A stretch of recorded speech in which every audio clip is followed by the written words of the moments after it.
Estamos con Carlos del Frade en el teléfono. Carlos, ¿cómo andás? Muy bien, Oscar, ¿cómo estás vos? Bien, bien. Acá estamos en Santa Fe intentando hacer una nota y charlar contigo. Tenemos varios temas, digamos, pero quería preguntarte, bueno, algunos medios están distrayendo los problemas que tiene el gobierno nacional, sobre todo con la desaparición de Santiago Maldonado.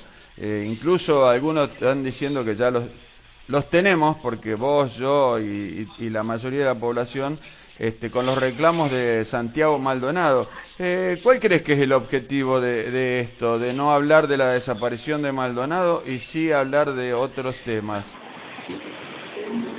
A mi entender tiene que ver con la responsabilidad que tiene indelegablemente el gobierno como representante del Estado argentino de responder por la desaparición forzada, que es un delito de lesa humanidad y en donde necesariamente el Estado tiene que explicar qué hicieron sus fuerzas de seguridad nacionales, en este caso Gendarmería. Entonces me parece que es un tema muy incómodo porque sabe además que la repercusión nacional aparece la repercusión internacional de semejante noticia y por eso la necesidad de gambetear rápidamente el tema, hecho que, por otra parte, no va a surgir con mucha facilidad porque el pueblo ha demostrado en la movilización de la semana pasada una fenomenal dosis de dignidad a la hora de pensar que en 34 años de democracia cualquier desaparición es inadmisible.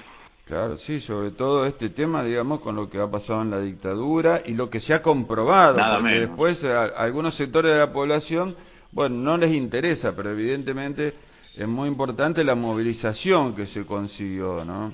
Realmente, ¿no? Y además con distintas generaciones, había muchas chicas y chicos, los estudiantes secundarios, que dan la pauta clara y concreta que se han construido puentes de conciencia históricos en la Argentina y que más allá de que muchos sectores todavía creen que hablar del 76 al 83 es algo del pasado, para mucha pibada menor de 17 años es muy importante defender el valor de la vida en democracia y ese es un gran triunfo de los sectores populares, de los organismos de derechos humanos, y me parece que eso hay que subrayar, porque eso fue elocuente en las distintas movilizaciones en distintas ciudades de la Argentina, cómo la gente joven se movilizó, muy joven, chicos Muy joven, adolescentes de claro, sí, escuela sí. secundaria, y eso es muy interesante.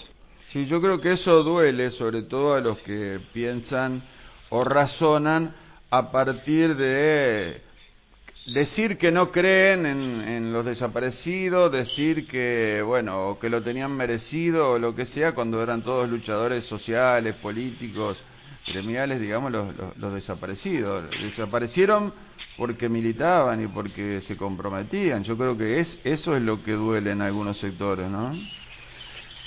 Sí, porque además la cuestión de la conciencia colectiva, la conciencia histórica de los pueblos, lo que está bien y lo que está mal para una comunidad, que lo tenga en cuenta un chico con 14 o 15 años, es muy fuerte para todos aquellos que únicamente creen que lo importante es lo que se ve en el espejo, en este profundo individualismo tan Claro. exacerbado y que han marcado tanto los grandes medios de comunicación en los últimos tiempos. Entonces es contrastante, un chico joven que piense en visión comunitaria contrasta con aquel que solamente cree que las cosas se miden individualmente.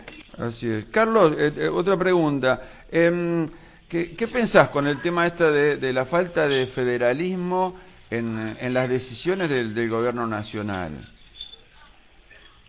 Yo creo que el gobierno del ingeniero Mauricio Macri profundiza la dependencia y por lo tanto la concentración de riquezas y la concentración de lo que significa la extranjerización de esas riquezas en Buenos Aires.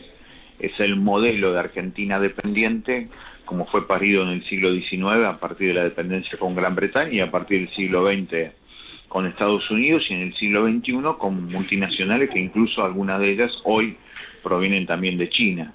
En ese contexto, el país unitario es absolutamente funcional al país dependiente y por lo tanto la cuestión del federalismo es cada vez más una palabra hueca en donde la deuda por coparticipación el ingeniero Macri la reconoce pero la va a pagar cuando se le antoje y por eso nosotros creemos que el federalismo en serio comienza con recuperar de parte de las provincias el derecho a cobrar a las exportadoras que tienen en cada Claro, provincia, sí. algo que nos sacaron a las provincias en septiembre de 1866 justamente en el Cabildo de Santa Fe, la actual sede de la Casa de Gobierno, cuando la nación se quedó por la guerra del Paraguay con la idea de cobrar únicamente los derechos exportables. Frente al daño que hoy le produce este gobierno unitario a las provincias, es bueno irse cobrando esa deuda que tiene el gobierno nacional con las provincias, empezando o volviendo a cobrar a las exportadoras que hay en cada uno de los territorios provinciales,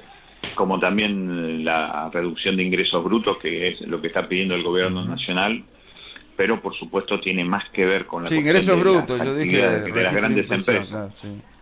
Sí, pero de hecho se puede avanzar sobre eso, porque evidentemente el presidente de la Bolsa de Comercio de Rosario está pidiendo la reducción de todos los impuestos, fundamentalmente contra las grandes empresas. Claro. Son las grandes empresas las que más dinero producen, deberían ser las que más pagan.